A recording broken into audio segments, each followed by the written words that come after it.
There's one thing you have to know wherever you make your stand. Came from a long through line of everyday Americans. Hello there, everyday Americans. How do you like the new music? This is Pauling with a Constitution Study, and we want to thank Carol and Mark Murphy for writing that song, Everyday Americans. We want to thank the band Rebel North for recording that for us and letting us use it. We are here. That's right. A new year, same old podcast, maybe a little bit of tweaks. I hope you had a great 2018. I hope you're looking forward to a wonderful 2019. I hope you're here prepared to read, to study, to learn more so that we can teach the rising generations to be free. I'm glad you could join me. I'm hoping you're finding this information useful, interesting, engaging. I'm going to head you over to the website, constitutionstudy.com. You can find out more about what we're doing. I'm starting to post the events I'm going to be speaking at. I am trying to get a couple of speaking engagements out there, places where we can actually see each other and interact face-to-face. So if you have an interest in that, head over to the website, look at where I'm going to be, maybe see if you can invite me to come somewhere. We'll see what we can work out. I'm looking forward to it. I'm looking forward to continuing this podcast. As I mentioned last week, starting next week, I'm going to be doing a live broadcast on Facebook. That's right. We're going to start out once a month. You can see me live and on Memorex on Facebook. Those of you old enough to get that reference, thank you.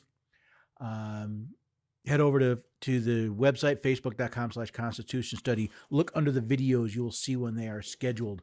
This will be cool because I'm going to be going over some of the articles and types of materials and stories I use for the podcast, but I'm also going to be doing a live Q&A session, and I think that'll be interesting. And if you cannot make the Facebook broadcast, it'll be recorded, the video will be distributed, but I'll also be putting the audio on the Constitution Study podcast if you prefer to listen to it that way.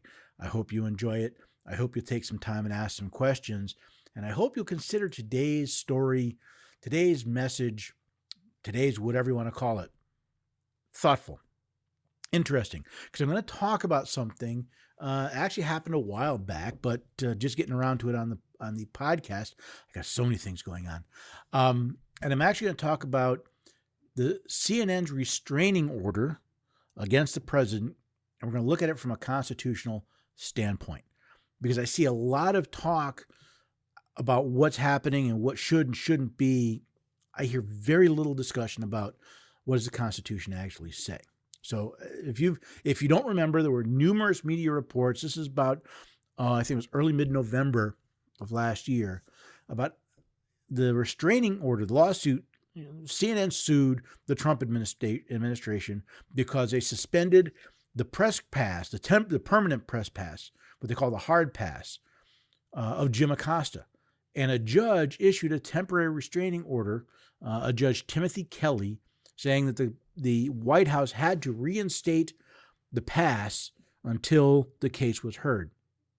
Now, I couldn't actually find a copy of the judge's order, but it's pretty easy to determine the constitutionality of the situation if we just take a little bit of time, remove some of the emotion, remove some of the partisanship, and look at it from a constitutional standpoint. So let's go way back to the beginning. On November 7th, 2018, during arguably a contentious exchange between the CNN reporter Jim Acosta and President Trump during a press event, both sides got a little heated. And after Mr. Acosta's question was answered and he wished to ask another one, President Trump said, quote, "That's enough," close quote. And he asked for a question from another reporter. Now, Mr. Acosta then blocked the attempts of a White House staffer to retrieve the microphone he was using. Now, while much has been made in some circles about Mr. Acosta putting hands on the staffer, the situation really comes down to who controls the press briefing. Is it the person giving the briefing or the press themselves? I've never seen it questioned that the person giving the briefing determines who they will call on and how long any individual can directly engage with the briefer. This means that Mr. Acosta was not only being rude to the president, But he was also being rude to his fellow members of the press because he was hogging the microphone. He was denying them the opportunity to ask their own questions. Now, in reaction to this bad behavior, the White House suspended Mr. Acosta's press credentials. Now, to understand the context for this temporary restraining order, we really have to answer three questions. First, who owns the press credentials? Second, does Mr. Acosta have a right to participate in White House press briefings? And 3, does a federal judge have the authority to order the president to comply with his wishes? So, since the White House, let's start with who owns the credentials, right? Because the White House issues the press pass. It should be obvious that the White House owns the press pass. Mr. Acosta asked, and probably through his employer, for what's called a hard pass, a reusable pass to access the White House. I'm sure the Secret Service did a background check, and the White House has a set of standards for conduct for carrying those passes. But since the White House itself is the official residence of the president, it is part of the executive branch of the federal government and therefore under the direction of the president. If the press pass is the property of the federal government under the control and direction of the White House, then the White House determines when, where, and how it can be used as long as it's within any laws passed by Congress. The pass does not belong to Mr. Acosta. It does not belong to CNN. It belongs to the White House. It is public property. Next, we deal with the accusation of freedom of the press. I loved it. For those of you who don't remember that the First Amendment says Congress shall pass no law abridging the freedom of speech or of the press. Now, there were lots of cries, I mean just howls from the media about this, abridging the freedom of press. I have heard no one explain how the suspension of one reporter's regular access to the White House briefing room is Congress making a law abridging the freedom of press. Mr. Acosta and CNN have not had their reporting censored. They have not been prevented from reporting what goes on in the White House. Mr. Acosta has merely lost the convenience of going to the briefing room, asking questions, and hearing the interchange directly. How is that infringing on the freedom of the press? Nobody expects that anyone who shows up to the White House for a briefing has a right to attend it, or it means their freedom of the press is being denied. Do you really think if I showed up at the White House and said, "Excuse me, Secret Service, yes, I'm here for the press briefing. Where are your credentials?" "Well, I don't have any." "I'm sorry, you can't come in."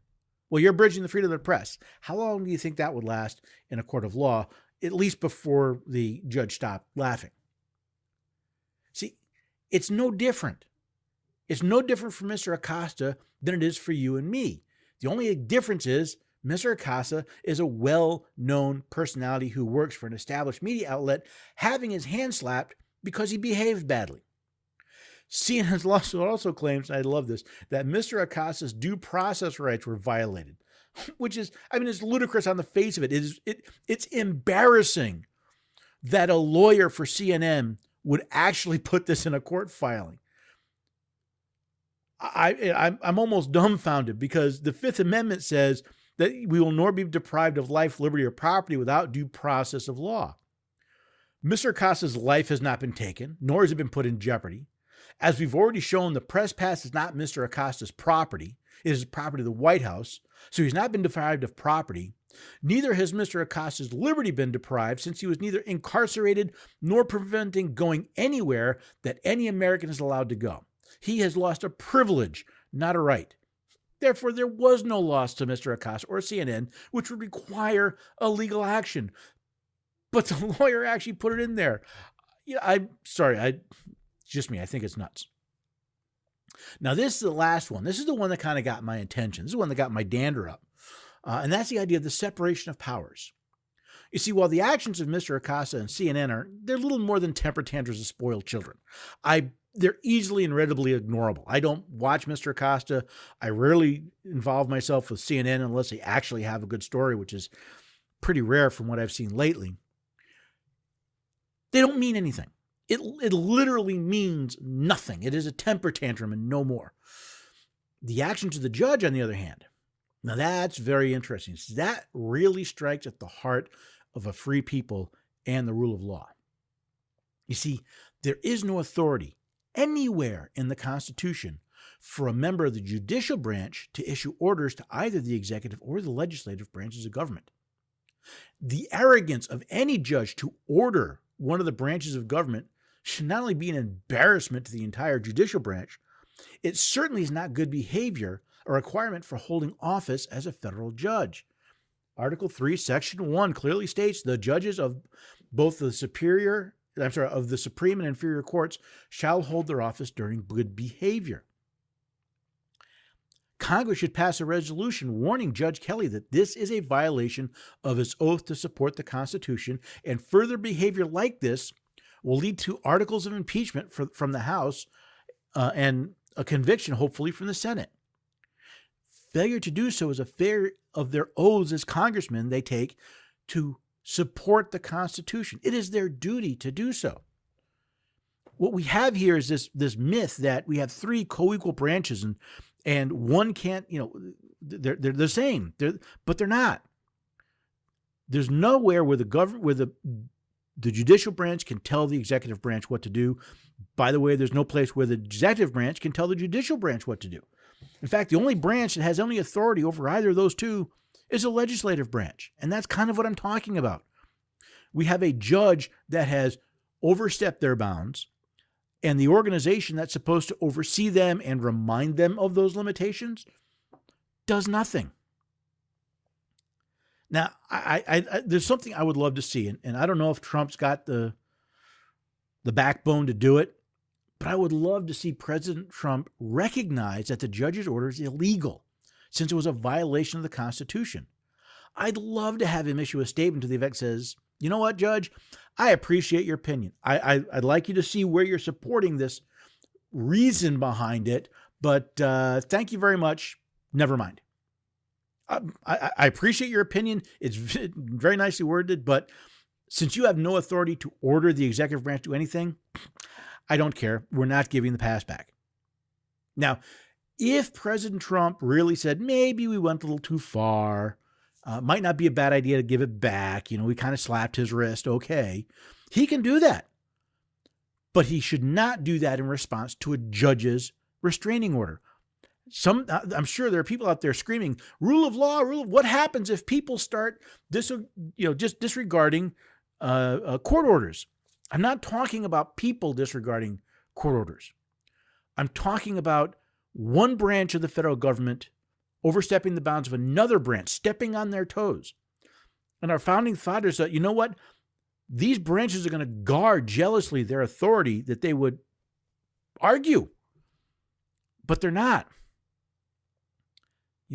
That's all I'm really asking Trump to do is say, you know what, Judge? Maybe you're right, maybe not, but I'm not listening to you. I'm not following your order because your order is illegal. And if then after a couple weeks he says, you know what, we thought about it, that's long enough. Here, Mr. Acosta, you can have your press pass back. You know what? President Trump might even go so far as to warn the judge that if he attempts to enforce his illegal order, the U.S. Marshals work for the president, not for the court. Maybe that would be an interesting point of view. He says, yeah, all right, you want this? Guess what? Then we will pull the U.S. Marshal Service. Except, we'll still protect life and limb and do that. But yeah, we're going to basically, no, they don't work for you. They work for the president. Sorry. Like I said, again, if President Trump wants to go back and give the press pass back, he's more than free to do so. But doing it in response and in reaction to an illegal order merely reinforces the idea that the courts can order the president around, and it's wrong. It's dangerous. I keep reinforcing this. You cannot truly be free without the rule of law. We cannot be free as long as laws don't mean what they say. See, in this nation, the Constitution is the supreme law of the land. If we fail to follow it, then laws no longer matter. They don't rule. How can you be free if you don't know what the rules are?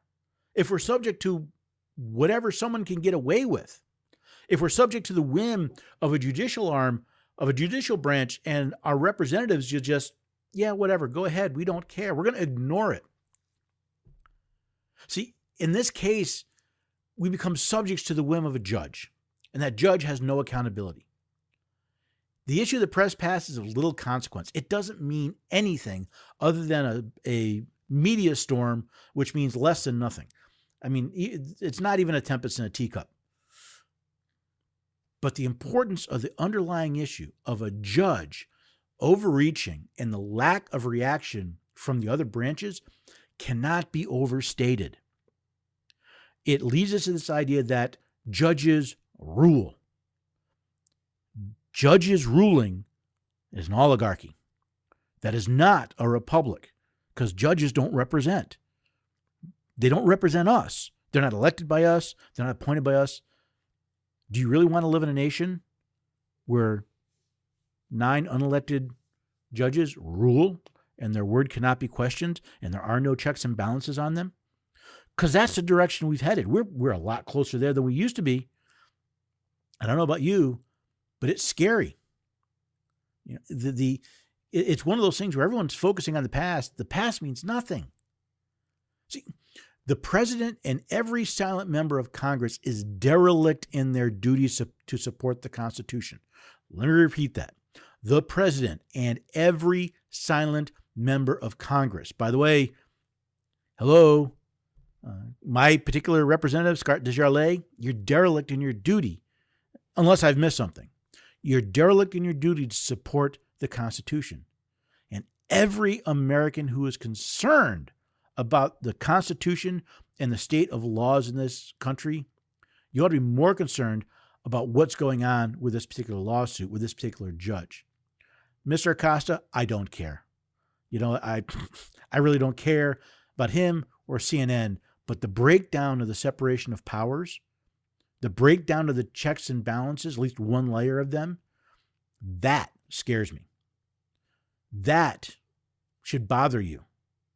Because the same judge that will ignore his restrictions against the executive branch was to keep him from ignoring your rights as well. The answer is absolutely nothing. So I hope it makes you think. Again, don't focus on what everybody's telling you. Look at what is the constitutional consequence, not only of the event, but the way it's reacted to. Not only the removal of the press pass, the lawsuit, okay, they can file a lawsuit. How does government respond? More importantly, how do the men and women we have hired to represent us respond in a situation like this? It tells you a lot. What it tells me is most congressmen have no clue what their duty is according to the Constitution. And they probably don't have the backbone to stand up because they know the media is going to yell at them. I don't care. But then again, I don't have to worry about getting reelected, which is really funny because I've had people say, Paul, you should run for office. Trust me, you don't want me in office because I don't put up with nonsense like this. And that's kind of the idea is I want to be here in front of this microphone. I want to be out in front of the public, and I want to educate us on what the Constitution says, on what it really means, help us learn to step back, look at the situation from a constitutional standpoint, and then make decisions based on that. And hopefully the next step is to hold our elected representatives accountable for their actions and their inactions. As far as I'm concerned, every silent member of Congress is derelict in their duty.